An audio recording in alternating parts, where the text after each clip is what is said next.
especially dekat tempat di mana yang Ustaz Bilal tinggal tu, dia bukan rumah teres kan, bukannya taman perumahan, tapi dia adalah sebuah pangsapuri lah kan, rumah bertingkat kan. Dan benda ni pun agak menarik kalau dapat dikongsikan dengan pelajar-pelajar dan juga golongan-golongan profesional yang berada di bumi Eropah.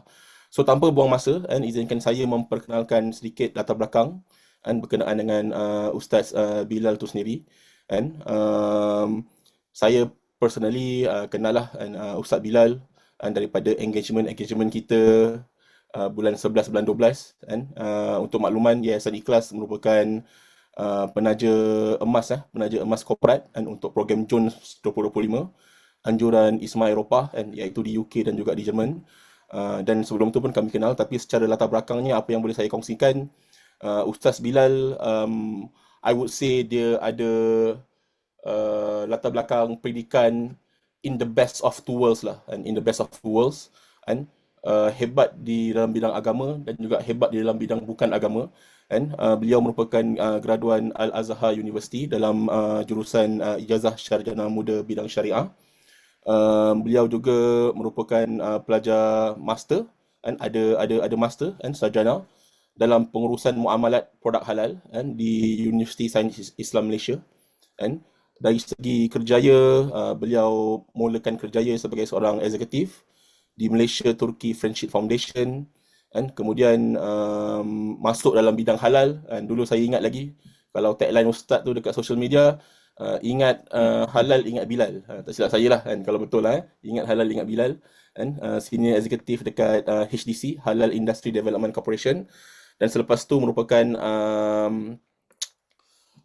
penolong pengurus besar untuk Yayasan Ikhlas, dan jawatan terkini adalah pengurus besar lah kan, untuk Yayasan Ikhlas. So tanpa buang masa kan, saya menjemput Ustaz Bilal kan, untuk menyampaikan perkongsian beliau kan, tentang tajuk indahnya Ramadan bersama komuniti. Dengan segala hormatnya dipersilakan. Bismillahirrahmanirrahim. Saya share slide saya adalah Boleh, sikit boleh. Bismillahirrahmanirrahim. Alhamdulillah. Segala puji bagi Allah SWT, Tuhan yang tunggal, Tuhan yang mencipta segala jagat raya dan cakrawala. Seluruh yang ada di langit dan bumi, di langit Malaysia ini, di bumi Malaysia ini, di langit UK sana, di gunung-gunung, di sungai-sungai UK sana, bertasbih kepada Allah SWT. Tak ada seorang pun, tak ada satu pun yang tertinggal tasbihnya mengagungkan Allah SWT. Lihatlah betapa agungnya Tuhan yang Maha Mencipta ini. Dan setiap kali kita bersyukur, Allah akan tambahkan nikmat tersebut kepada kita. La in syakartum la azidannakum. Marilah kita melafazkan syukur kepada Allah SWT atas segala nikmat yang Allah kurniakan kepada kita. Every single thing. Perhimpunan kita pada malam ini di UK sana, di Eropah sedang malam. Kami pun masih lagi malam, belum pagi lagi. Nikmat makan yang Allah bagi, nikmat minum yang Allah bagi, nikmat yang paling besar iaitu nikmat iman dan Islam. Marilah kita bersyukur, terima kasih, kemudian mengagungkan Allah SWT.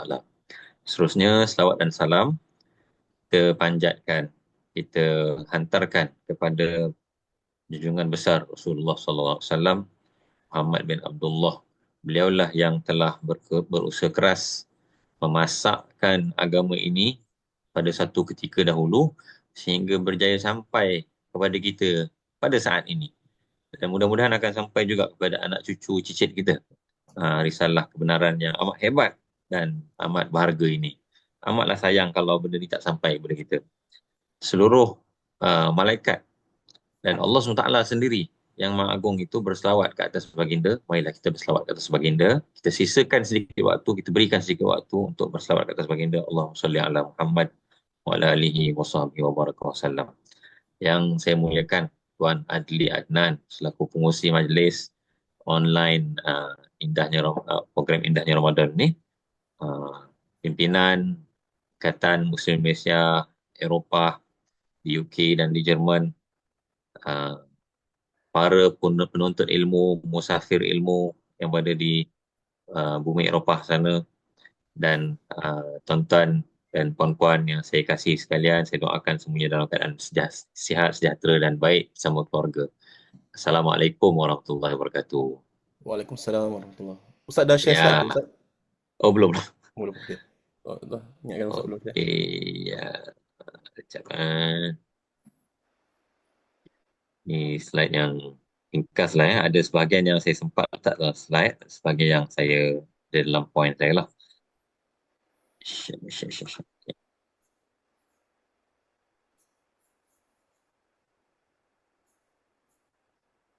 Okey, tuan-tuan. Slide show. Okey, tuan-tuan. Saya rasa session saya ni sampai 5.40 lah. Tuan Ali 5.40.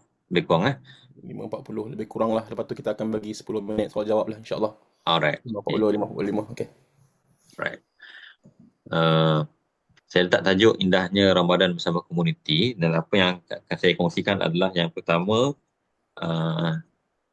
falsafah khidmat ummah. Apa asal usul dia? Dan yang kedua, ciri-ciri murabi yang baik, ciri-ciri murabi ummah yang baik. Ini satu term yang kita baru coin lah, murabi ummah. Ciri-ciri murabi ummah yang baik. Kemudian saya akan cerita kajian kes lah. Dua kes tadi yang real. Satu saya ambil daripada Gaza. Yang kedua saya ambil di tempat saya lah, residensi Zamrud ni. Lebih kurang 4 saja konten kita pada hari ini. Iaitu yang pertama, falsafah khidmat ummah. Yang kedua, ciri-ciri murabi yang baik, kriteria murabi yang baik.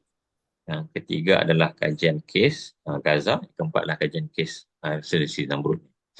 Baik tuan-tuan, sukalah untuk saya kenalkan diri saya dulu sikit. Anak Jati Bandar Bangi, berkahwin, sarjana muda, dan saya adalah pengurusi Perbadanan Pengurusan Residensi Zamrud Blok E. Dan suka untuk saya perkenalkan Insan Ikhlas juga. 16 tahun dalam dunia kemanusiaan sejak 2009, dan kita sudah menyantuni 1.1 juta berdasarkan rekod 2009 hingga 2023. 36 kaki tangan. On top of that, ada 30 orang dai kontrak dan ada 7,141 sukarelawan berdaftar, dan kini memiliki 7 cawangan: Bangi, Alor, Setak Ipoh, Johor Bahru, Kuching, Sandakan dan Semporna. UK je belum ada lagi, insyaAllah one day. InsyaAllah. Tapi sebelum tu kan, okey. Okey, tak apa, saya proceed dulu sebab ada point dia nanti. Yayasan Ikhlas memberikan khidmat dalam 4 kluster yang kami fokuskan, iaitu yang pertama pembangunan komuniti, yang kedua pendidikan, yang ketiga adalah kesihatan, dan yang keempat adalah pengendalian bencana. Ini 7 cawangan tadi. Okey, kita masuk yang pertama. Apakah yang dikatakan sebagai kerja sosial ataupun khidmat ummah ni? Dalam bahasa Tarbawi dia khidmat ummah lah. Dalam bahasa umum dan rasminya kita sebut sebagai kerja sosial. Saya pun tak pasti kenapa dipanggil kerja sosial lah. Hadis ni sebenarnya mula macam ni. Ini satu benda yang penting dalam apa-apa saja yang kita buat. Kita mesti cari falsafah dia. Kita mesti clear apa benda yang kita buat. Kita mesti tahu apa asal usul dia dalam agama ini. Jadi saya petik dua hadis. Yang pertama, kullu sulama minan nasi alaihi sadaqatun. Setiap sendi manusia ini perlu sedekah. Wajib ke atas sedekah setiap hari. Wa kullu yawmin tatlu fihi syamsi. Setiap hari terbit matahari itu kena sedekah. Sendi manusia ni punyalah banyak. Tiba-tiba Nabi kata, setiap sendi kita ni kena sedekah. Saya tanya Tuan Adli. Tuan Adli, apa sedekah mata contoh? Itu baru mata. Yang akhwat ni saya tanya nanti. Telinga sedekah apa pula? Contoh Tuan Adli, apa sedekah mata kita pada hari ni sebelum tidur ni? Saya tengok slide Ustaz Bilal sedekah mata. Tengok slide Okey, Tengok muka sebenarnya Zaujah. kadang Tengok muka Zaujah. tengok muka Zaujah. Menatap muka anak kecil, lalu dengan muka kita tu kita memberikan dia kegembiraan. Lagi Tuan Adli senyuman yang manis. Tu mulutnya, bibirnya pun dah sedekah dah. Okay.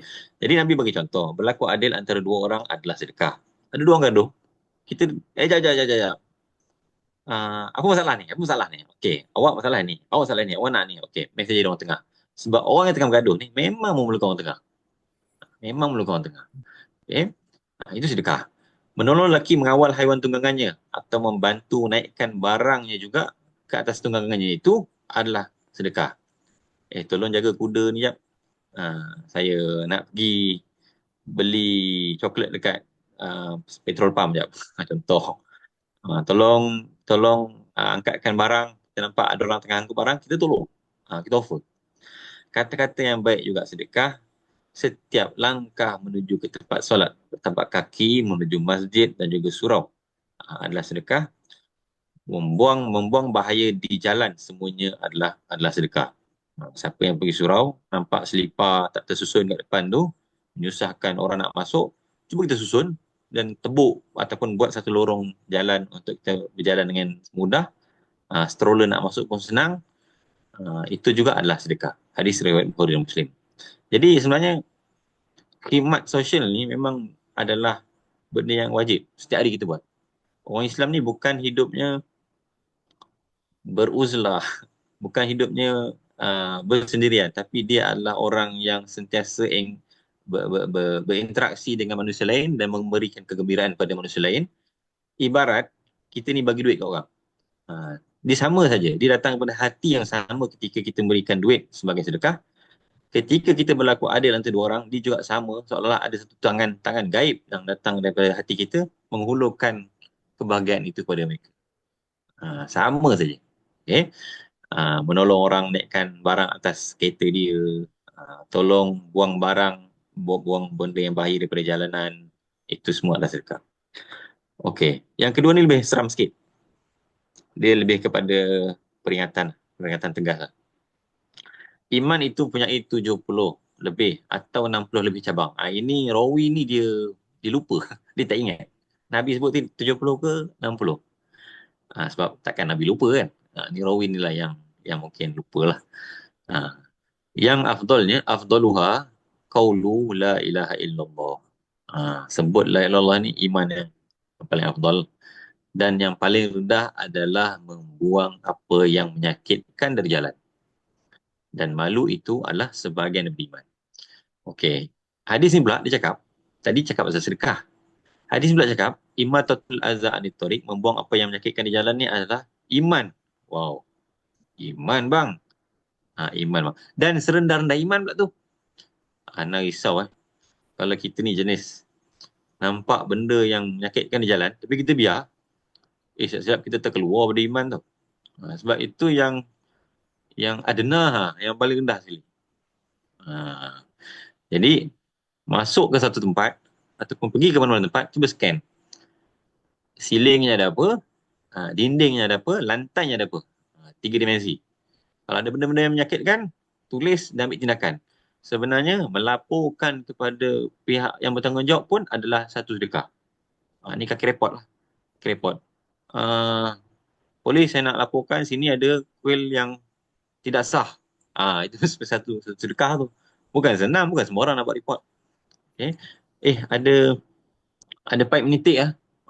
Ada air menitik lah, bocor. Kita bukan boleh baiki benda tu pun. Kita report je lah. Report pun satu benda yang bagus. Jadilah seorang kaki report community.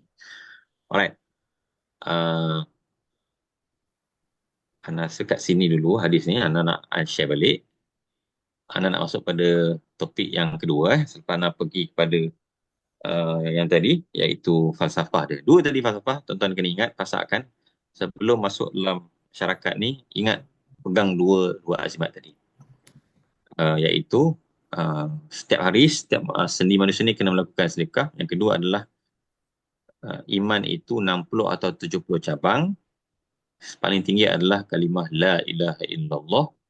Dan yang paling rendah adalah membuang benda yang bahaya daripada jalan. Alright. Yang kedua adalah tentang kriteria murabi yang baik. Kriteria murabi ummah yang baik. Murabi ummah ni apa? Murabi ummah ni adalah satu seorang Muslim yang menjadi tempat berpaut masyarakat dan menjadi benchmark untuk masyarakat tahu tempat tu benda ni baik ataupun tak baik. Itu istilah nah. Okay. Sebab secara alaminya memang alam ini dia ada graviti dia. Dia ada tempat berpaut dia. Bumi ni ada graviti dia. Kita punya bumi ni pula berpaut pada sistem solar, mengorbit matahari. Setiap sel pula ada nukleusnya dan elektron-elektron itu berpaut padanya. Ini memang sunnah alam. Macam mana dengan masyarakat? Ada tak tempat berpaut? Ada tak tempat berpaut? Mesti ada ketuanya, penghulunya, ada syekhnya, ada kiainya. Kalau kat Indonesia, pergilah mana-mana komuniti, mesti ada seorang syekh, kiai yang berkhidmat di komuniti tersebut dan mereka menjadikan kiai sebagai pusat mereka dalam komuniti tersebut. Dapat duduk dekat-dekat. Sebab syekh duduk dekat dengan masjid. Ada pondok pula pengajian kat situ, masyarakat akan berada di sekitarnya, memberi beras, hulurkan bantuan, menghantar anak, macam tu dan kalau tak ada benda ni, masyarakat tu akan goyang lah. Dia pun tak tahu kat mana tempat nak tumpahkan kesetiaan dia dan kat mana dia nak dapat perlindungan dia. Ini memang satu fitrah. Okay? Ada seorang ikhwah pernah pesan kat Ana, anda pernah jadi pengurusi surau. Dan Pak Men tempat pengurusi surau, anda jadi pengurusi surau tu bagilah parking untuk tambahan untuk pengurusi surau kan. Pak Men ni tuan-tuan tahulah payah parking kan. Dapat satu parking je. Tiba kita jadi pengurusi surau dapat satu petak tambahan. Anda tak pakai. Anda still parking second car Ana tu kat luar. Tiba-tiba ikhwan ni pesan kat Ana, Bilal, kalau orang bagi tu ambil je. Dia kata masyarakat ni memang dia nak satu tempat untuk dia tumpahkan kesetiaan dia. Mana jadi belajar juga. Punya betul. Kalau antum tak layan benda ni, orang nak jadikan antum murabi, cuma tolak. Dalam masyarakat kata, tak apalah, tak nak, tak payahlah. Sama saja macam budak nak cium tangan kita. Kita tarik, lama budak tak payah. Mana lagi bagus? Suruh budak cium tangan kita ke ataupun jangan bagi dia cium tangan kita? Sebenarnya, bagaimana lagi baik bagi dia cium tangan kita, dia belajar menghormati orang tua. Tapi mungkin ada setengah orang yang segan kalau ada pakcik tua cium tangan. Tapi dia sebenarnya dia secara naturalnya dia amat sayangkan kita. Dia menghormati kita. Kan? Lalu dia nak tumpahkan kesetiaan dan dia sanggup jadi pengikut kita. Kita memang kena bagi. Tapi sebab tu nak jadi murabi ni, hati ni kena ikhlas sungguh. Sebab kita akan dapat banyak benda yang boleh menggugat hati kita. Hanya orang tertentu saja yang telah melalui jalan murabi yang benar ini boleh jadi murabi. Yang express ni bahaya sikit. Yang reality TV yang ni belum diuji. Belum teruji. Kena hati-hati sikit lah. Okay. Jadi boleh kita simpulkan sebagai murabi ummah adalah sulbah ataupun tulang belakang masyarakat, penentu ataupun penanda aras bagi baik dan buruk dalam masyarakat itu. Kalau Syadli murabi ummah ni pun makan berdiri, masyarakat akan makan berlari. Tapi kalau Syadli ni subuhnya di masjid, kalau sampai waktu azan itu dah late. Kalau 15 minutes before itu adalah on time. Kalau 30 minutes before itu adalah early, masyarakat akan lagi power. Masyarakat akan sampai subuh tu ramailah. Sebab di tempat sini orang mau bawa masuk sini kan. Dia kata sini subuh pukul apa? Subuh pukul 6 pagi. Tetapi 6 pagi itu late tu. 5.45 itu on time. Waktu sampai 5.30 itu early. Ya ke macam tu?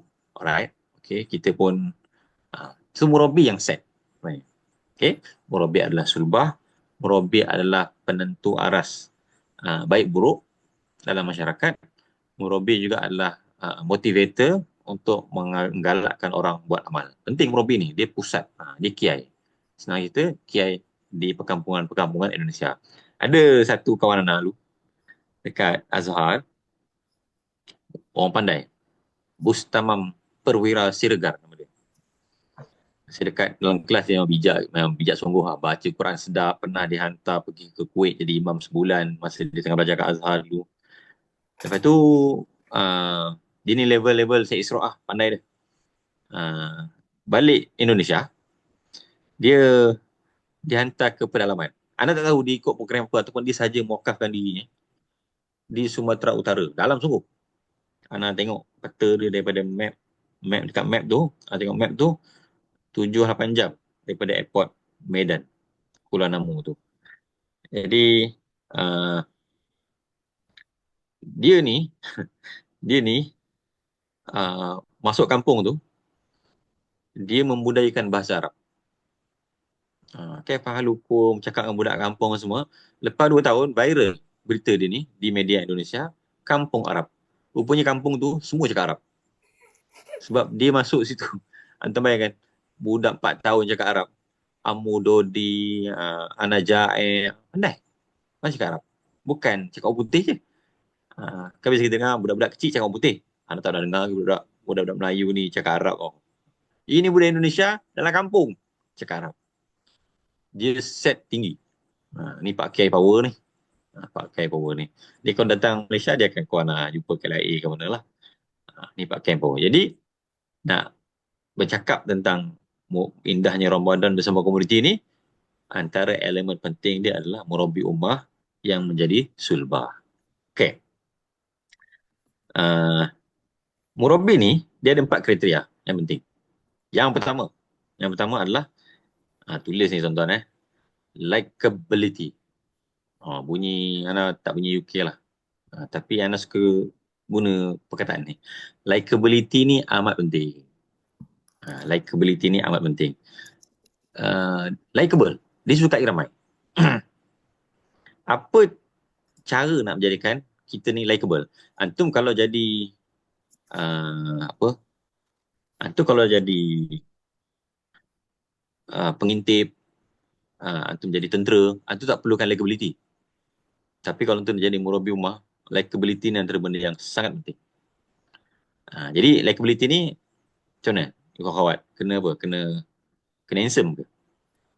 Nombor 1, mestilah likable di sisi penduduk langit dulu. Itu yang pertama lah. Kan ada hadis, kalau Allah sudah cinta pada seorang hamba ini, Allah akan berkata kepada penduduk langit dan bumi, aku cinta pada hamba ini, maka seluruh penduduk langit dan bumi mencintai dia. Kadang-kadang kita mungkin pelik, apa salah? Aku punya dakwah ni tak sampai-sampai lah. Orang macam benci kat aku. Cuba tanya balik, adakah kita ini likeable di sisi Allah SWT? Kenapalah posting aku ni tak ada orang nak tengok, tak ada orang nak komen, tak ada orang nak engage? Adakah kita sudah likeable di sisi penduduk langit? Sebab once penduduk langit suka pada kita, seluruh penduduk bumi akan suka pada kita. Sebab tu risau juga kadang mahir dalam kerja-kerja sosial tetapi tidak solat subuh. Ini bahaya, Mat. Ini bahaya. Okay? Jadi tengok balik perkara-perkara yang menjadikan kita dicintai oleh Allah dan penduduk langit. Kalau sudah dicintai oleh penduduk langit ni, kita juga boleh ambil beberapa taktik-taktik lain lah yang ada di dunia ni lah. Okay? Berpenampilan kemas, menghormati budaya setempat. Kalau sini orang pergi ke surau pakai kopiah, kita kena pakai kopiah, pakai jubah, pakai pakaian yang menepati mereka lah. Dan salah satu tips yang anda boleh kongsi adalah antum kena pandai memuji. Istilah politik dia, pandai mengampu. Tapi selagi mana benda yang antum sebut tu benar, maka benda tu bagus. Benda tu Cuba boleh bagi buat. contoh sikit, Ustaz. Bagi contoh sikit. Contoh Okay. Dekat komuniti ni, kat rumah ni, Ana cuba mutaba'ah ataupun follow up semua isu mereka. Dapat anak ke, bawa base Viva ke, Ana akan like Facebook dia. Ana akan follow apa yang berita baik yang dia upload. Bila dia upload je, dia ni bawa Viva. Ana pun call dia, tanya, kena ucap tahniah lah.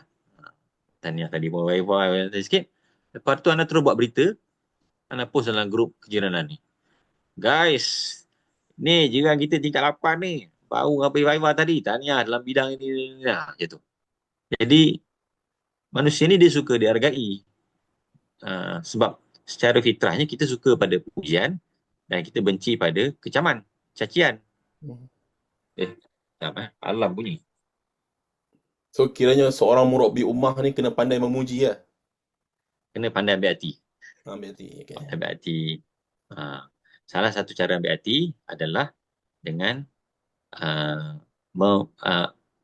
appreciate kejayaan-kejayaan mereka. Jadi intel kita dalam masyarakat ni kena power. Macam mana tu Tuan Ali? Ada orang yang yelah, kalau dalam masyarakat ni seorang pengurusi surau, dia tahu semua orang yang berjaya, dia tahu semua yang sedang ditipu musibah, dia tahu orang yang semua yang sedang baru dapat anak, dia yang pergi menyantuni dulu. Itu power. Itu power. Okay? Kena rajin scroll social media, Ustaz. Kena ada database. Kena ada AI yang tolong kita, contoh. Itulah. Barulah orang kata, oh dia ni memang bagus. Yang bagus. Dan kita buat semua tu, sebenarnya itu memang Islam ajar kita pun. Kan dalam kebajikan, kita diminta untuk menyantuni KBSM. Dalam tarikh kita, KBSM. Kahwin, bersalin, sakit, mati. Kalau orang tu ditipu musibah, kita lah orang pertama yang mengucapkan takziah, berikan kata-kata semangat kepada mereka. Ini akan menjadikan anda ni likeable. Antara lain yang menjadikan kita ni likeable adalah suka bertemu muka. Ni baru nak sebut. Lama nak simpan poin sebenarnya. Sebenarnya ketika sesi-sesi online macam ni, sebenarnya bagus untuk antum buka muka macam Tuan Adli dengan Tuan Nabil. Barulah antum ni likeable. Jadi anda jemput lah tuan-tuan. Cuba participate bersama-sama dan buka kamera, barulah kita jadi likeable. Sebenarnya kalau antum dalam masyarakat, memang antum kena tunjuk muka. Kalau boleh muka tu elok-elok je. Positioning dia cukup-cukup besar macam ni. Sebab dakwah ni kan marketing. Lagi lama dia tak tengok muka kita, dia lupa. Dia tak ingat lah. Jadi memang kena selalu tunjuk muka dan being present dalam occasion mereka. So macam itulah. Memang anak kalau meeting online dah pun memang penting lah muka kita tengah meeting, tengah dengar taklimat pun muka kita penting. Sebab ini free marketing, free visibility. Orang bagi pada kita kan. Jadi ini baru online nanti on the ground pun nanti kena visible jugalah. Hopefully bila kita biasa visible online ni, kita akan biasa visible secara offline juga. Alright. Itu likability Yang kedua, ciri murabbi yang baik adalah dah 5.33 kena cepat kan. Buat apa yang dikata dan jangan kata apa yang tak buat. Buat apa yang dikata dan jangan kata apa yang tak buat. Sebenarnya bila kita dah buat sesuatu, baru kita kata, kata-kata kita itu ada aura. Ada aura tambahan. Okay? Sebab tu Nabi kata, setiap yang mabukkan itu haram walaupun sedikit. Macam mana dia lupa dah. Inkana qaliluhu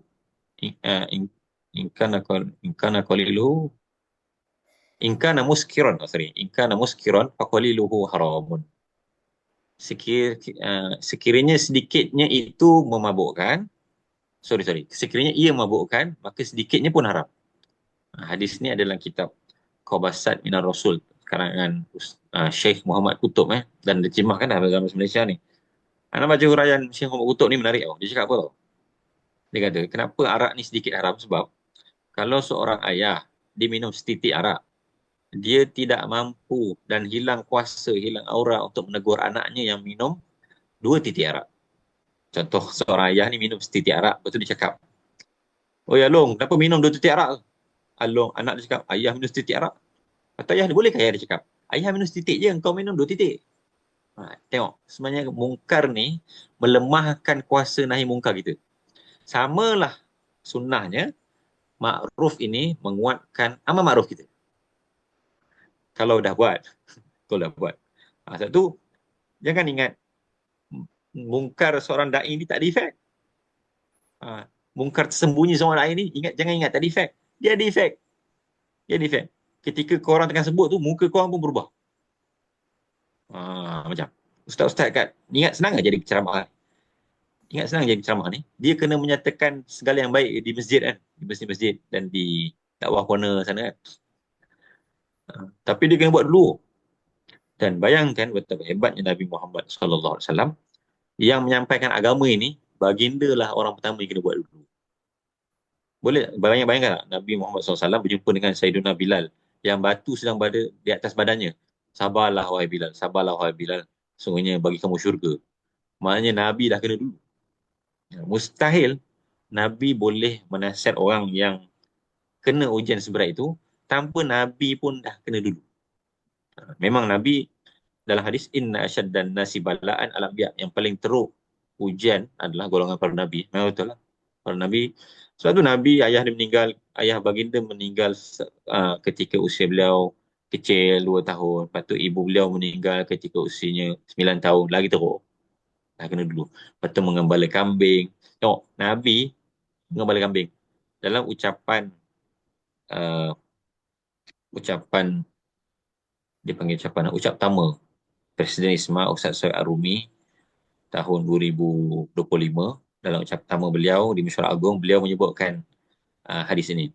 Ma min nabiyyin illa wara'al ghanam. Tidak ada seorang nabi pun diutuskan kecuali dia adalah pengembala kambing. Hadis ini besar. Hadis ini besar dan boleh apply dalam komuniti. Tidak ada seorang nabi pun yang diutuskan kecuali pernah jadi pengembala kambing. Anas tadilah hadis ini. Kenapa?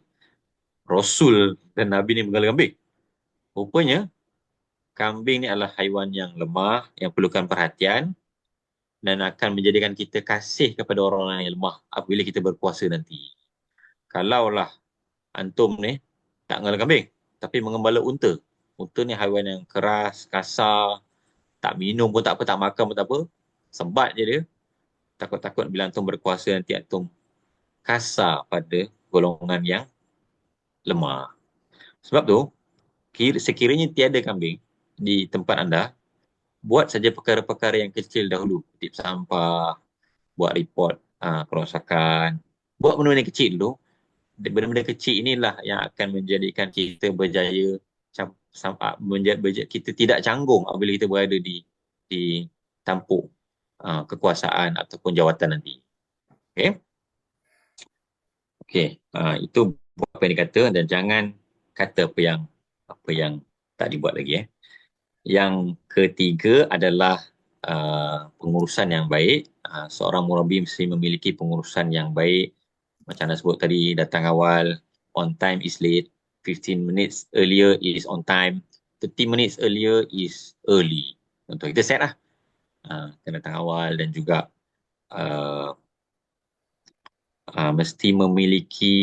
mesti pandai mengatur dan delegate tugas lah. Sebenarnya murabi ni jangan sibuk. Anak buah je yang kena sibuk. Kalau murabi sibuk, anak buah goyang kaki, itu tak betul. Itu bukan pengurusan yang baik.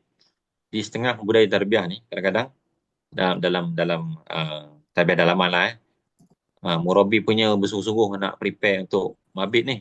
Anak buah datang serik bantal je. Macam mana mabit kat mana? Tidur mana bang? Oh gitu pula. Patutnya antum dalam komuniti, dalam tarbiyah, murabi tu macam nampak cool je. Tapi anak buah yang so indahnya Ramadan bersama komuniti adalah sebenarnya kita menggerakkan mereka, menggunakan sumber mereka dan menyusun urusan mereka supaya mereka dapat bekerja dan dapat berjalan dengan lancar. Tengok matahari kan relax je. Yang lain yang sibuk mengorbit dia. Bekerja untuk komuniti itu.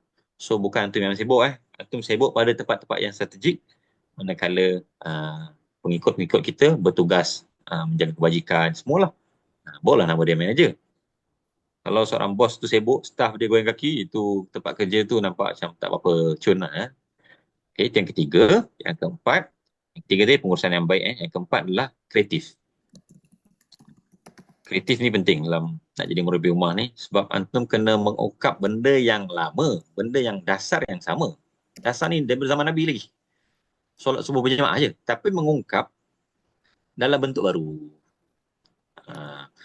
Kat ISMA Malaysia ni, Ramadan mereka akan buat Quran sana sini. Quran sana sini ni dibaca Quran di tempat awam. Tapi dah 3 tahun dah. Tahun ni kena improve. Tak boleh baca Quran dalam MRT, KTM lah. Apa pula? Kena up level. Up level. Macam tu lah Okay. So, itulah yang Ana nak sampaikan. Kriteria murabi yang baik, likability, buat apa yang dikata, pengurusan yang baik, dan juga kreatif. Alright. Ana buat kajian kes tentang Ramadan di Gaza bersama komuniti. Ada satu podcast ni. Dia cerita tentang Sheikh Muhammad bin Zaki yang syahid pada 13 Julai 2025 yang lalu. Umur beliau lahir 1994.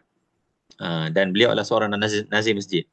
Ketika beliau syahid itu, beliau adalah ketua unit khas Al-Qassam, Bait Hanun. Dan bila dia syahid tu, dia sempat tulis satu buku, Tahta Rayatit Tufan. Di bawah naungan Taufan Al-Aqsa ni lah. Buku tu tebal tu. Dan dibagi pada abang dia sebelum dia meninggal, seolah itu wasiat terakhir dia. Dan menarik untuk kita baca. Dia cerita pengalaman-pengalaman dia, dan buku tu ditulis ketika waktu-waktu yang agak rehat ketika beliau bertugas di dalam terowong. Dan sebelum beliau meninggal, beliau bagi file tu pada abang dia. Dan dia kata, sebarkanlah buku ini tanpa menulis nama aku. Tapi dah meninggal, abang dia tulis lah nama dia. Okay. Apa yang menarik pasal Nazim Masjid ni? Syekh Muhammad bin Zaki ni, dia adalah seorang yang mahir Al-Quran. Mahir Al-Quran, hafiz Quran umur 10 tahun. Tempoh hafazan dia adalah lebih kurang 1 tahun saja. Selepas itu, beliau memiliki sanad tertinggi. Beliau kejar pencapaian dalam Al-Quran ni, iaitu nak memiliki sanad bacaan Al-Quran yang tertinggi yang ada di Gaza. Dapat. Habis sekolah menengah, beliau berhasrat untuk mencapai satu perkara yang lebih luar biasa lagi. Lalu dia ikhtiarkan ataupun dia dapat idea nak buat program tasmik Quran 30 juz sekali duduk. Nak ulang balik. Tasmik Quran 30 juz sekali duduk. Ni macam syahadah ula ni. So dia buat. Punyalah payah, akhirnya berjaya. Selepas dia berjaya tu, dia berjaya melahirkan 10 anak murid lain yang berjaya buat tasmik 30 juz Al-Quran sekali duduk. Okay. Lepas itu, masyarakat tengok program ni macam bagus. Masyarakat kembang kan. Jadi program Safwatul Huffaz. Apakah program Safwatul Huffaz ni? Safwatul Huffaz adalah pada hari-hari tertentu, 1-2 hari dalam bulan Ramadan, masyarakat akan berhimpun di masjid untuk tasmik hafazan mereka, apa saja yang mereka ada. Syahadah ada 5 juz. Tasmik 5 juz. Selagi tak habis 5 juz ni, jangan keluar. Ni tasmik tau, bukan tadarus bukan tilawah Nabil 5 juz, 10 juz, 10 juz lah. Zulfahmi berapa? Sedap sikit nampak muka dia. Daniel Imran, Daniel Amsyar. Dah kau berapa juz? Tasmik. Dan dah jadi program tahunan dah di Gaza. Anda tengok, dokumentari dia, makcik tu tasmik sambil mendodoikan anaknya dalam cradle. Tasmik. Budak-budak tasmik. Kau berapa juz? 2 juz. 2 juz macam lah. Dan ada orang yang sedang berbaring di atas katil, cedera, pun tasmik juga. Di sebelahnya ada orang yang sedang menyemak bacaan dia. Ini hafazan tau. Apa basis kepada program ni? Basis dia adalah sebuah hadis. Di akhirat nanti akan dikatakan kepada kita, Iqra' wartaki fa inna manzilataka fi akhir ayatin taqra'. Bacalah Quran dan naiklah darjat kamu. Sesungguhnya darjat kamu yang terakhir adalah di ayat terakhir yang kamu baca. Anda nak tanya kawan-kawan di akhirat nanti, baca sambil naik darjat ni, baca dalam keadaan tengok Quran ke tak tengok Quran? Kalaulah semua orang baca dalam keadaan buka Quran, semua orang akan berada di darjat yang sama, sebab semua orang akan habis pada minal jinnati wan nas. Ulama mengatakan baca di akhirat itu adalah baca tanpa tengok. Jadi punya pandai Syekh Zaki ni, Syekh Muhammad bin Zaki ni, dia praktis betul kat dunia dulu. Tasbih kat dunia dulu. Kan kat akhirat nanti kita akan baca, okey? Baca dulu kat dunia, tengok sampai mana darjat kamu. Yang 5 juz, level 5 saja. Yang 10 juz, dapat tingkat 10. Yang 30 juz dapat tingkat 30. Bila dibuat macam ni, masyarakat ni jadi ada direction yang jelas untuk menghabiskan Quran dalam kehidupan dia. Oh, tahun 2026, 6 juz. 2010 ni insya-Allah 10 juz. Tahun depan, dia macam tu. Sampai makcik tu kata, sambil tasmik sambil apa, Buang air. dodoi anak dia. Makcik tu kata, aku tahun ni 5 juz, tahun depan aku nak 10 juz dan insya-Allah aku nak khatam di Masjid Al-Aqsa. Macam tu pula. Oh, ini dah jadi komuniti ya. Instead of menghafal sendiri-sendiri, dah jadi program komuniti. Ini satu kajian kes yang menarik. Okey. Itu di Gaza lah. Untuk di Residensi Zamrud, kajian kes yang poin yang keempat ni, Nas sebenarnya terfikir juga macam mana nak meriahkan musola ni. Jadi salah satu benda yang penting untuk kita gerakkan masyarakat ni, kita kena buat mutaba'ah ataupun follow up. Kebanyakan benda dalam masyarakat ni, dia tidak dimutaba'ah, dia tidak di follow up. Jadi disebabkan tiada follow up, dia tak berjalan. Sedangkan Nabi Muhammad SAW adalah seorang yang amat kuat follow up-nya. Nabi habis solat subuh, Nabi pusing belakang tu tanya, ada siapa-siapa yang berpuasa pada hari ini? Ada siapa-siapa yang sudah bersedekah pada hari ini? Ada siapa yang sudah menolong orang pada hari ini? Semua Abu Bakar angkat tangan.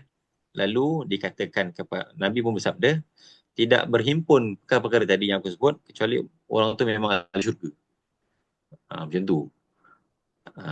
Dan Nabi pun kalau pergi balik dalam hadis Nabi balik rumah, di rumah isteri baginda Ummahatul Mukminin Sayyidatuna Maimunah.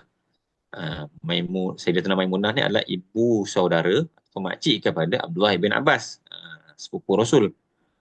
Jadi nampak Ibn Abbas. Lalu Nabi bertanya kepada orang-orang yang berada di rumah itu, budak anda solat ke belum?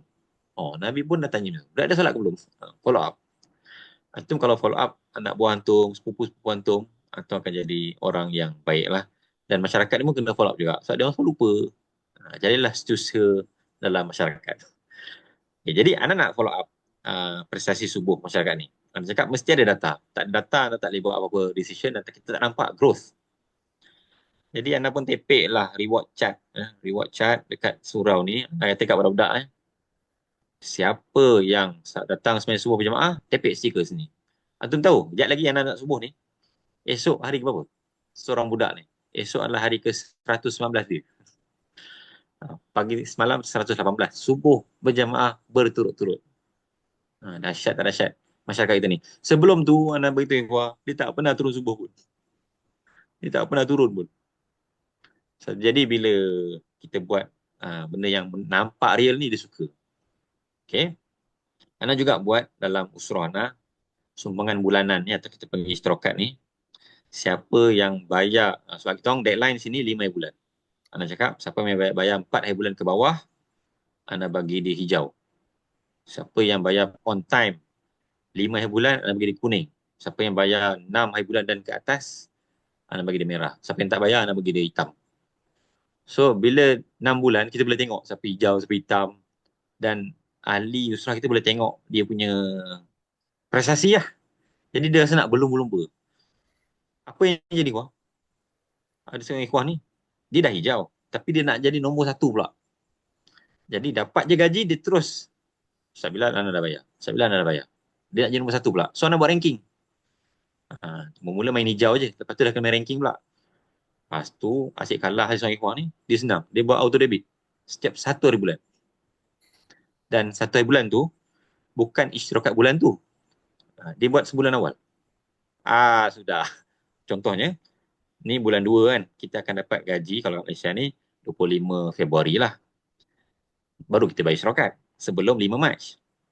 Selewatnya 5 Mac. Anak buah Anan ni dah bayar 1 Februari dah. Anak cakap dia, Syekh, Anak murabi hantar, anak takkan kalah kata. Anak akan bayar lagi awal. Murabi jangan kalah anak buah. Dalam apa saja sudut, murabi jangan kalah anak buah. Bayar awal ke, terawih ke, berat badan ke, jangan kalah anak buah kita. Malu kita. Okay? Kalau murabi antum, jumpa antum 4 kali. Jumpa kan, bukan program jumpa. Aisyah antum 4 kali sebulan, antum cuba kalahkan murabi antum. Tak apa, anak akan jumpa anak buah anak 8 kali sebulan. Nanti murabi antum akan jadi semakin rapat dengan antum. Sebab dia kena buat 9. Okay. Jadi jangan kalah. Anda pun cakap kat budak-budak ni, anda takkan kalah dengan korang lah. Okay. Dan mutabaah yang baik ini boleh melahirkan orang yang bagus lah. Dengan kita mutabaah. Ini satu resipi yang bagus juga anak. Dan bila dah ada orang buat auto debit 1 hari bulan, setiap bulan tu, tiba-tiba ada orang buat 15 hari bulan lagi awal lagi. So iaitu 1.5 months earlier. Anda tengok anak buah anak ni, anda pun dah pening macam nak rekod istirahat dia orang ni. Sebab dah blur dah, dia bayar awal sangat. Ni untuk bulan berapa ni Syekh? Anda pun tak tahu dah. Jadi macam tu pula. Okay. Bila sulbah dalam satu komuniti itu kuat, dia akan melahirkan pengikut-pengikut yang kuat. Okay. Jadi itulah, dah jadi 3 kes. Satu di Gaza, satu di Residensi Zamrud. Solat subuh berjamaah. 119 hari, 118 hari. Dan yang ketiga adalah tarbiyah kita lah. 3 kes. Okay, Ana itu saja yang Ana nak sampaikan. Ana simpulkan indahnya Ramadan bersama komuniti ini sebenarnya adalah program tarbiyah yang biasa kita buat. Cuma dia dikomersialkan. Dia openkan kepada seluruh masyarakat. Macam Syekh Muhammad bin Zaki buat program 30 juz sekali duduk tadi. Dia openkan supaya masyarakat dapat menerima manfaatnya. Itu saja yang Ana boleh sampaikan. Wabillahi taufiq wal hidayah. Wassalamualaikum warahmatullahi wabarakatuh. Waalaikumsalam Kembali kepada warahmatullahi Tuan Ali. wabarakatuh. Ustaz, sempat untuk 2 soalan. Ada 2 soalan ya. Okey. Okay. Soalan yang pertama, kalau Ustaz nampaklah dekat skrin yang nak kongsikan. Yep. Apa mindset yang perlu ada kalau effort kita kepada komuniti, hasil dia tak nampak secara zahir? Macam mana nak elak dari concluding what's the point? And what's the point buat benda ni kan? Sebab Okey. Apa mindset yang perlu ada kalau effort kita pada komuniti, hasil dia tak nampak secara zahir? Sebenarnya, Ana berpegang pada satu benda, iaitu semua benda boleh diukur. Everything is measurable and quantifiable. Cuma dia perfectly quantifiable atau perfectly measurable saja isu dia. Kadang-kadang kita tak dapat measure semua. Yalah, kita tengok dalam hadis dalam Quran Allah dalam surah Al-Mumtahanah, perempuan yang diuji kan. Kalau ada seorang perempuan daripada Mekah itu datang ke Madinah, uji dulu. Allah kata kepada Nabi, famtahinuhun, uji dulu. Uji iman ni rasa boleh perfect ke? Sebab iman dia dalam hati. Tapi Allah suruh uji iman dia tau. Okay. So macam mana kita nak uji? Kita kena guna kepakaran-kepakaran syekh untuk tahu iman seseorang. Tapi kita tak boleh conclude. Tak boleh conclude. Jadi, apa saja yang tu buat, mesti ada impact. Dalam yayasan pun kita ke arah nak menerbitkan impact report. Bukan lagi distribution report. Kalau agih ni semua boleh buat. Tapi impactnya apa? Itu penting. Jadi, antum mesti measure impact. Sebab kalau tak dapat measure impact, kita tak nampak growth. Tak nampak growth. Okay? Peganglah kata-kata anak ni. Everything can be measured. Cuma perfect tak perfect je. Ini kata-kata orang statistik lah. Okay? So daripada tak measure langsung, baik measure lah sebahagian. Okay? Takwa anak kita, kemahiran melukis anak kita, semua kita measure. Okay. Seterusnya. Soalan yang kedua, macam mana nak apply konsep murabbi ummah ni kepada seorang student di UK yang bukan tok imam? Sebagai seorang student di UK yang bukan tok imam. Mungkin Ustaz Imam, Ustaz senang lah jadi murabbi ummah kan. Macam kami ni. Yang bukan tok imam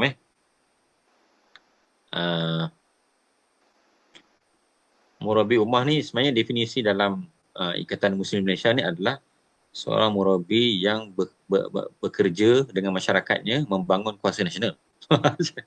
Itu tarif dia. Kuasa nasional ni ada banyak. ada paksi sosial, ada paksi ekonomi. Jadi murabi yang mendidik anak buahnya sebagai satu benda dalam kuasa nasional itu adalah murabi lah. Jadi cuba antum ambil satu bidang, antum ambil paksi sosial. Jadi antum menghidupkan sosial di tempat itu, tak perlu jadi ustaz pun tak apa. Just ajak mereka atasi masalah kegemukan komuniti. Itu perlu ustaz ke? Ustaz pun ramai gemuk. Tengok dalam sosial kita ni, banyak masalah kan. Kegemukan komuniti, kurang membaca. Anda tengok Malaysia ni, ya Allah, tangga membaca dia kalah dengan Israel. Hours of reading dia kalah dengan Israel, dengan US. US nombor 1 kualitas asing. So banyak masalah lain.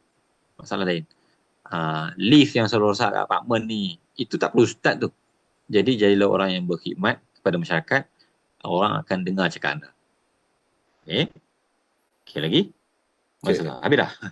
Soalan yang Pilih-pilih ketiga, lah. soalan yang ketiga, bagaimana seorang murabbi yang boleh kata kurang ilmu agama boleh menjadi murabbi yang baik kepada mad'u yang lebih berilmu agama? Okey. Mad'u yang macam mahir sikit dalam agama ni, dia akan surrender pada murabbi yang buat apa yang murabbi tu cakap. Ilmu ni satu benda, praktis ni satu benda yang lain. Percayalah cakap anak, ilmu satu benda yang lain, praktis satu benda yang lain. Kalau antum bersungguh-sungguh mengamalkan agama ni, budak yang pandai agama pun surrender. Okeylah, saya serah dirilah pada Abang Adli. Sebab Abang Adli memang waraknya mendidik anaknya dengan baik. Sebab tu tak ramai sebenarnya ustaz-ustaz yang berani berceramah di komuniti dia. Dan tak ramai ustaz yang berani berceramah di komuniti dia. Kebanyakan ceramah di komuniti luar. Sebab orang tak nampak apa isteri dan anak dia buat. Bagaimana dia mendidik isteri dan anaknya. Anonymous. Jadi orang yang do what you say lah. Anak buah akan surrender. Okay, kita laju soalan seterusnya. Kami student dan second year, apa tips Ustaz untuk mengimarahkan Ramadan bersama komuniti di UK? Mungkin Ustaz pernah menjadi student dekat Mesir. Mungkin UK ni dari segi wakilnya berbeza, tapi mungkin Ustaz ada tips sikit. Okay, soalan ni sebenarnya Ana sering dari awal. Sebenarnya masa Ana kat Mesir dulu, Ana pun tidak pernah terfikir idea memasyarakatkan Ramadan ni, dan mostly kita bergaul dengan orang Malaysia je lah. Dan tak ada idea-idea komuniti ni banyak jaga diri di bulan Ramadan.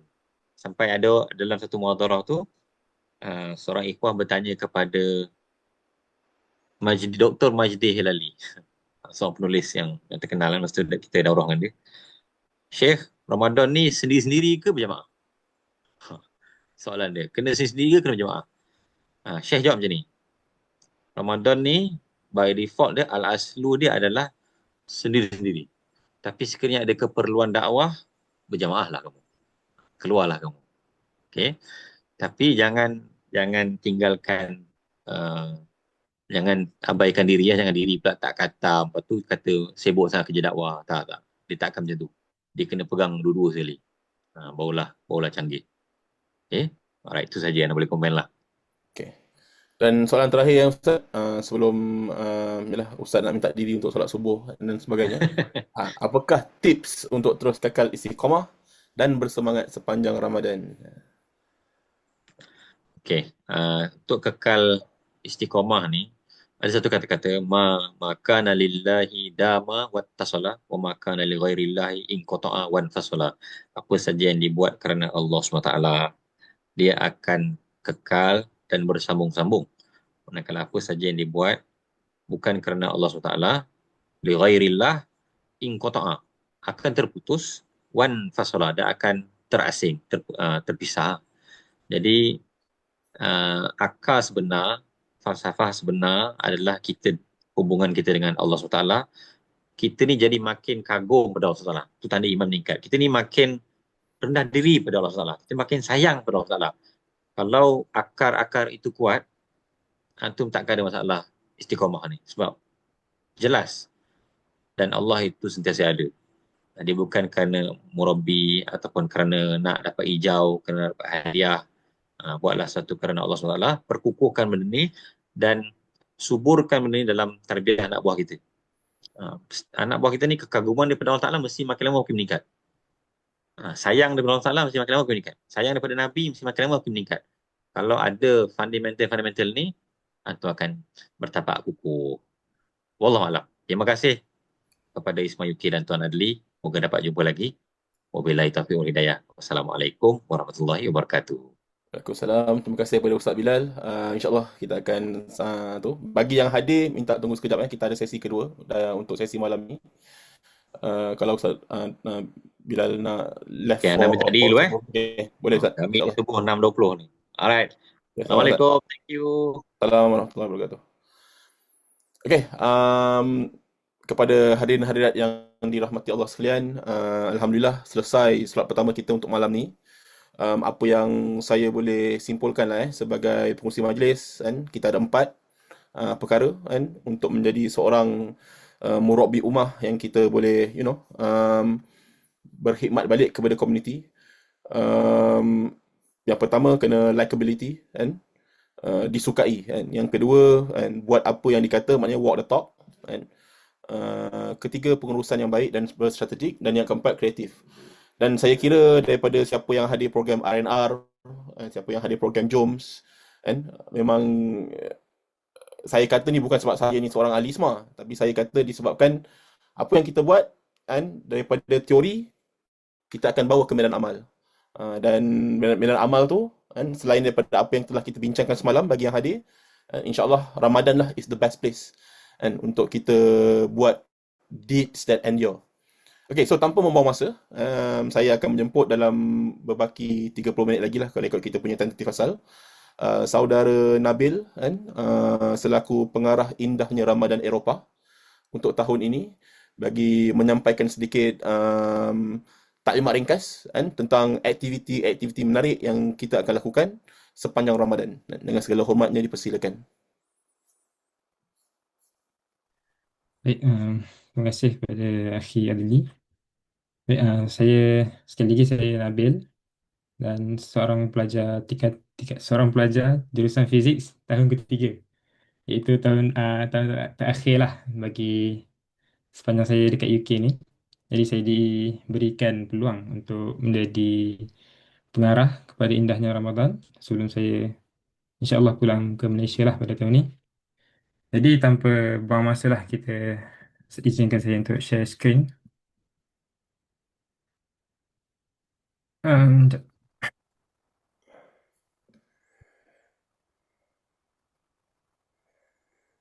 Alright.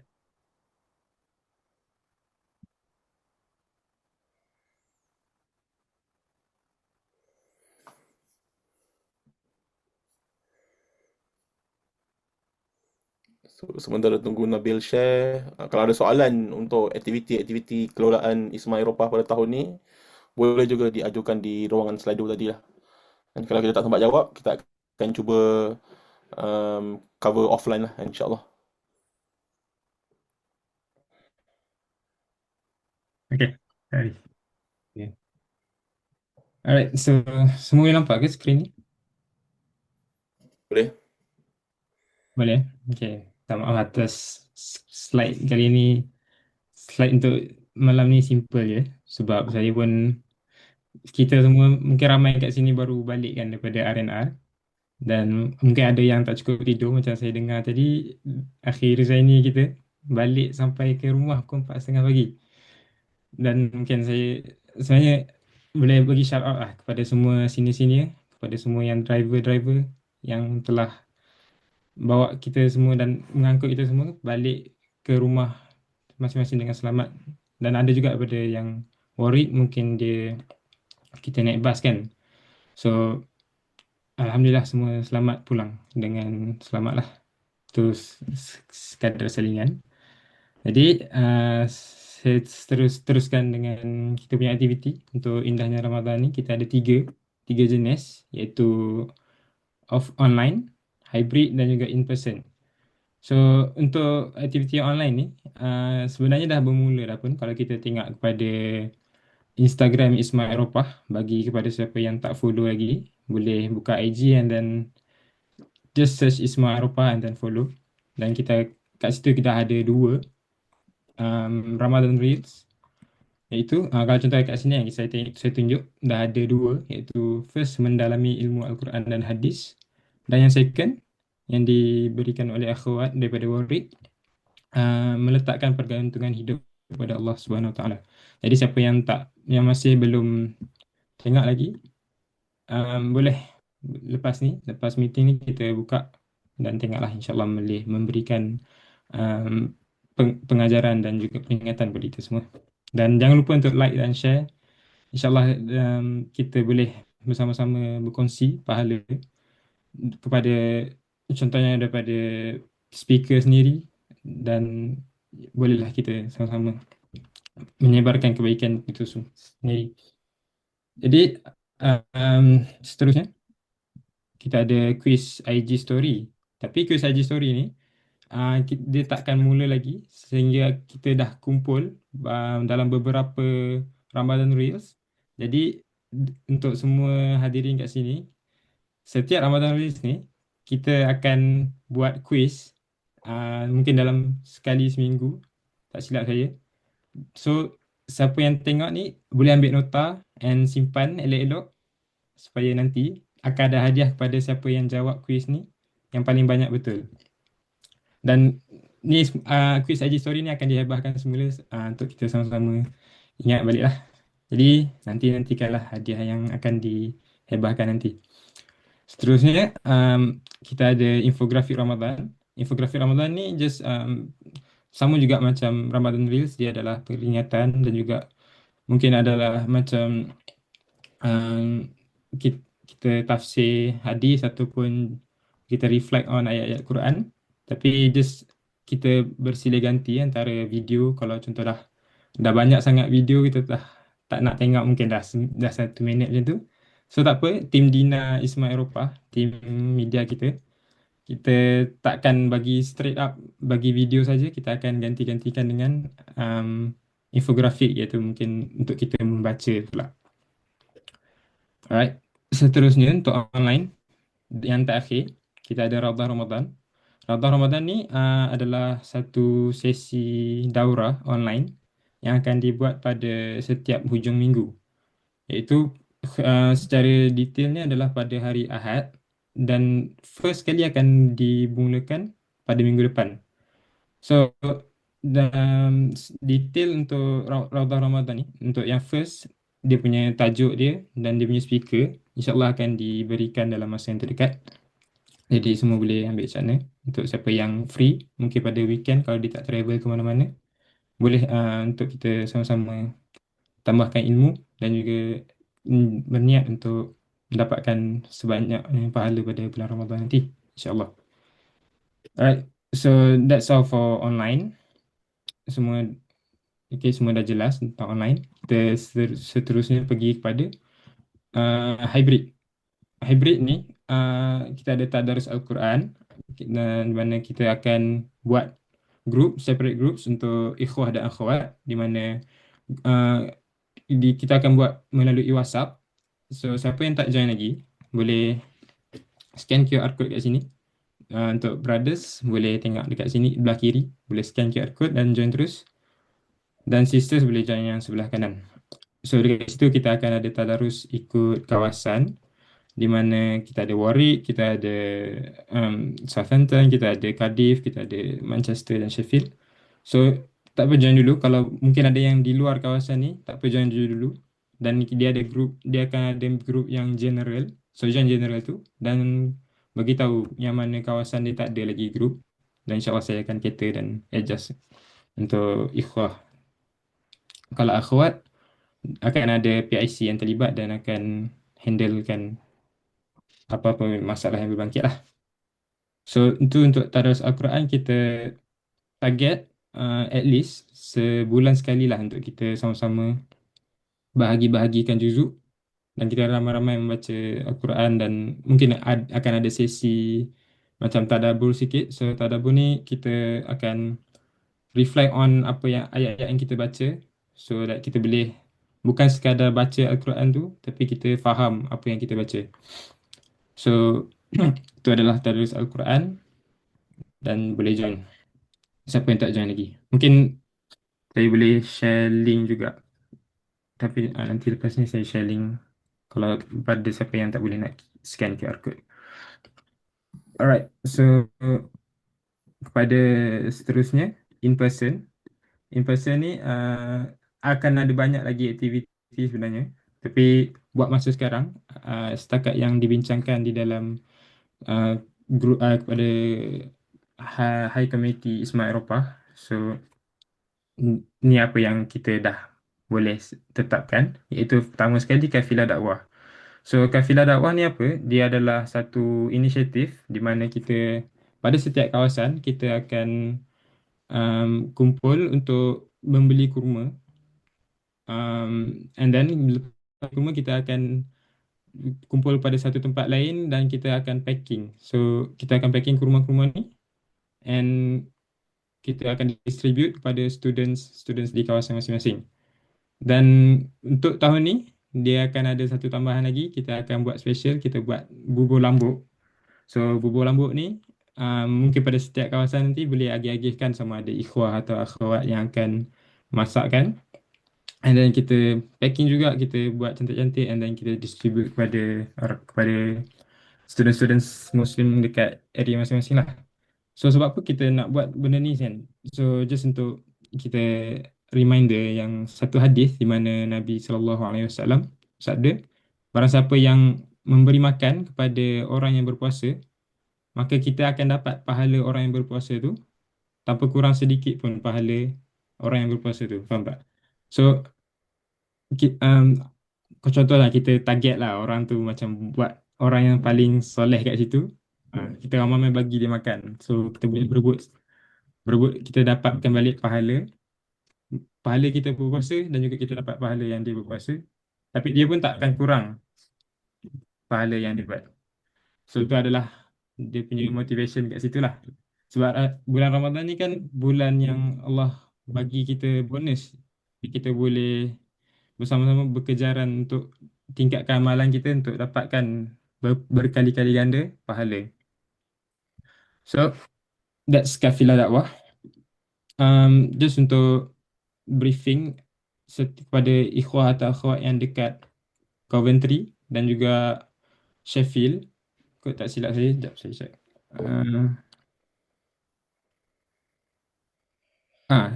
Sheffield dan juga Coventry, kafilah dakwah akan bermula pada hujung minggu ni. Jadi pada sesiapa yang nak join, boleh contact PIC yang terlibat, contoh pada Coventry, boleh contact sorry, saya tak apalah, contact saya dulu, boleh message saya dan kita akan buat satu group and kita boleh keluar untuk beli kurma tu sekali lah nanti. Dan pada Sheffield boleh contact Akhi Ruzaini, and then boleh lah join kepada ni lah, contact Dr. Ruzaini lah. Jadi next is iftar perdana. Iftar perdana ni mungkin kat sini ada yang dah pernah join kan. So iftar perdana ni kita target untuk buat pada hujung 10 terakhir bulan Ramadan. So kita akan kumpul together, kita buat satu aktiviti yang ramai-ramai, kita berkumpul ramai-ramai and kita buka puasa sekali and then mungkin ada tazkirah. Kita buat tazkirah and then kita solat isyak dan tarawih ramai-ramai. And pada malam tu juga, selepas habisnya iftar perdana tu, kita akan ada itikaf perdana dan rehlah masyi. So bukan pada malam tu juga, tapi kita akan buat pada malam seterusnya, pada hari seterusnya. So malam tu kita akan pergi ke masjid. Ini ke setiap kawasan tau. So contoh dekat Warwick. Okay, Warwick akan buat satu iftar perdana dekat area campus university. So habis pada iftar perdana tu, kita akan bergerak ke masjid dan kita akan tidur kat masjid tu, and then pagi tu kita akan tahajud and then akan ada sesi tazkirah sikit, and pagi tu lepas habis semua dah cerah sikit, kita akan buat rehlah masyi. So rehlah masyi ni apa? Rehlah masyi ni adalah satu program yang kita akan berjalan sejauh 5 km tau. So kenapa kita nak berjalan 5 kilometer, tak ada hala tuju ke apa kan. So actually dia bukannya tak ada hala tuju dan tak ada objektif. So berjalan 5 kilometer ni adalah untuk kita memperingati dan menghayati sirah Nabi Muhammad SAW melalui satu perang, iaitu Perang Badar yang berlaku pada 17 Ramadan. Saya tak ingat tahun bila, tapi dia berlaku pada bulan Ramadan di mana tentera Muslim, dan ini adalah perang pertama antara Muslim dan juga kaum kafir, iaitu kaum Quraisy, yang berlaku pada bulan Ramadan ni. Dan tentera Muslim waktu tu ada 313 orang berlawan dengan 1,000 tentera Quraisy.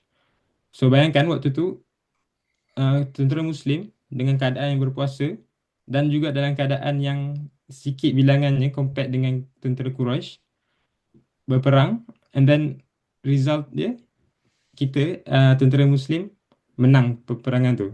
Jadi saya tak ada mungkin tak bagi in details lah tentang perang Badar ni, tapi just that the fact that benda tu berlaku pada bulan puasa, pada bulan Ramadan, dan tentera Muslim berpuasa, so kita nak memperingati dan cuba untuk feel the moment lah. So tak adalah kita Ismail Eropah nak buat satu program perang dengan orang kafir ke apa. So kita buat relah masyi, kita berjalan sejauh 5 kilometer and akan patah balik ke masjid yang sebelum tadi tu, and that's it for the whole program lah. So mungkin kita akan balik lepas tu.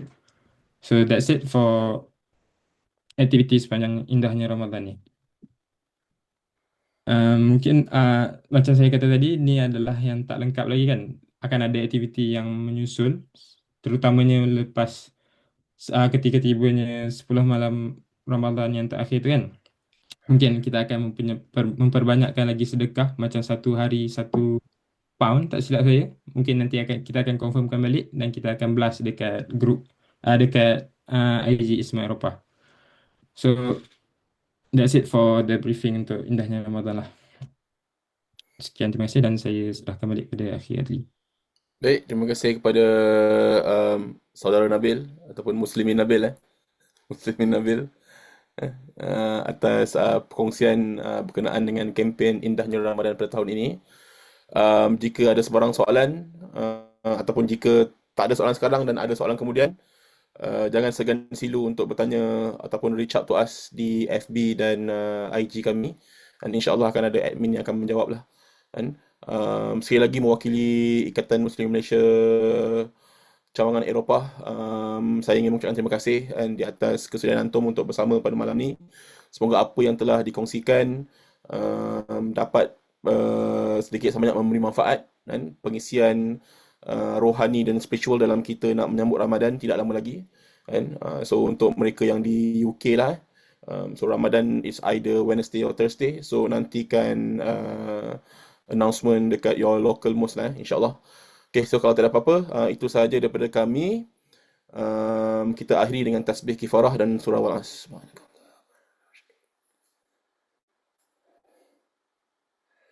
Okay, terima kasih kepada semua. Yang buruk, yang baik itu semua datang daripada Allah, yang buruk itu datang daripada diri saya sendiri. Assalamualaikum warahmatullahi wabarakatuh. Waalaikumsalam. Waalaikumsalam. Terima kasih bang.